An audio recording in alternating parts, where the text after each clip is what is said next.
By virtue of the county's strategic importance, the responsibility bestowed upon me as the governor of Nairobi is no mean feat.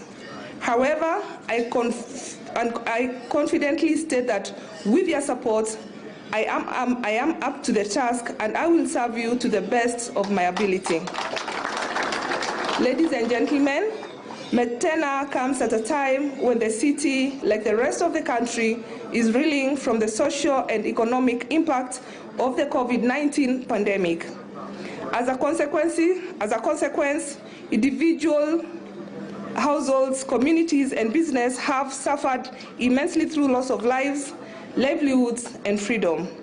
As your governor and as a mother, I feel your pain. And it is so for this reason, during my tenure in the office, I have focused on cushioning Nairobi residents and businesses from the impact of the pandemic. Allow me to outline some of the measures undertaken thus far. I recently signed into law Sexual Gender-Based Violence Bill, whose overall role is to accelerate efforts towards the elimination of all forms of gender-based violence in Nairobi County and ensure perpetrators are severely punished. The law will ensure essential services are available to victims of gender-based violence as a matter of right. Disbursement of bursaries worth 503 million to bright and needy families to support primary and secondary students from Nairobi County in a bid to ensure no student is left behind in the quest of furthering education.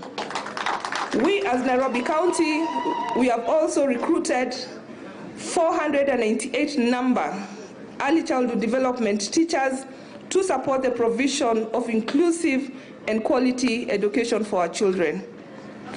Rolling out of disaster feeding program as part of the immediate response and much needed support of victims of disaster. I also initiated the expansion of fire stations from 2 since independence to 6 functional fire stations spread across the 4 poles of Nairobi County. The milestone has reduced the county fire and rescue response time from 2 hours to an average of 5 minutes. Construction and rehabilitation of ECD centers in all 85 wards in Nairobi City and waiving all levies in all 229 public ECD centers, resulting in enrollment increment to 17,000 from 13,000. Distinguished ladies and gentlemen, it is for this reason and my continued commitment to ensure the county is set to the path of full recovery that I wish today to unveil the Nairobi Economic Stimulus 5-point program with the following interventions. All an inclusive education and improved quality of early learning through the employment of additional 219 ECD teachers, improved health of our children through better nutrition, through the provision of free milk for approximately 6,450 children in the ECD centers across the 17 sub-counties in the county. Improved water and sanitation for Nairobi residents in the informal settlements through the sinking of boreholes and installation of 850 water tanks, that is 10 tanks for every ward in the county. Revitalized 24/7-hour economy that will create jobs with a promise to launch within the next 30 days, a post-COVID recovery plan and focus on greater improvements in security, local policing, lighting, and sanitation.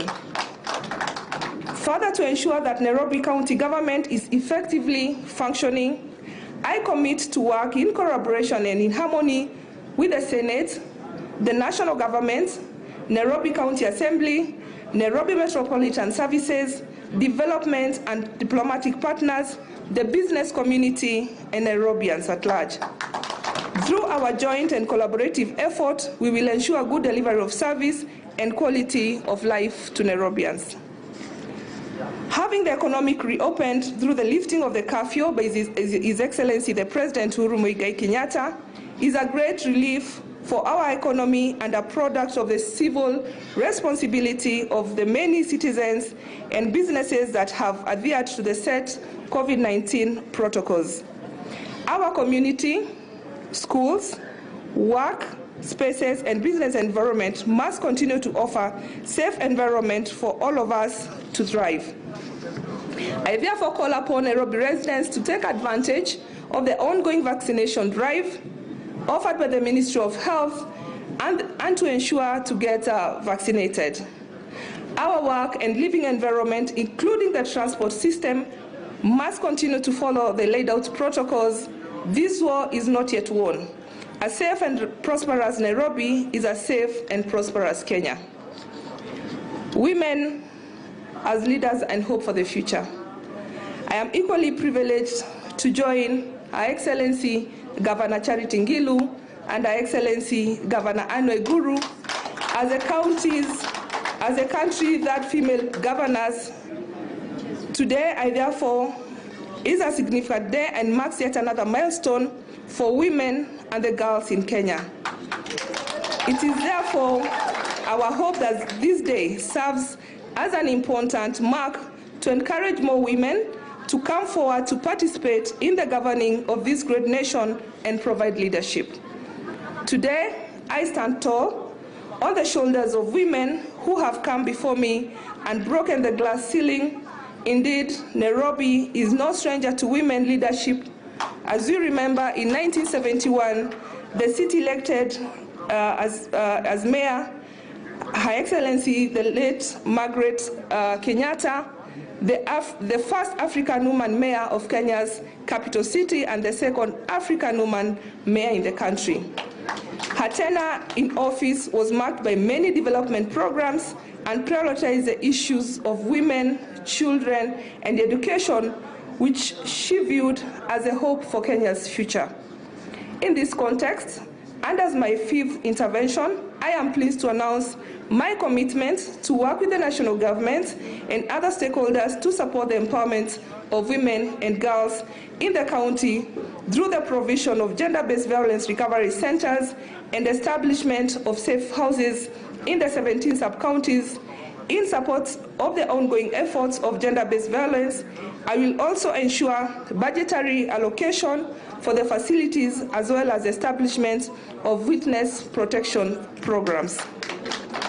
My fellow Nairobians, distinguished guests, I would like to add that we will continue to use a strategic position in the country to ensure that it can continue to be the regional hub of the many visitors transiting safe home to the international agencies and businesses and the key contributor of income to the country's GDP.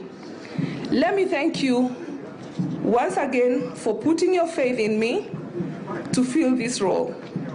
I wish to restate my commitment to serve you and to call upon all of you to join me in making Nairobi a great place to invest, live, and work in. Let me conclude by quoting Psalms 23:4, "Surely goodness and mercy shall follow me all the days of my life."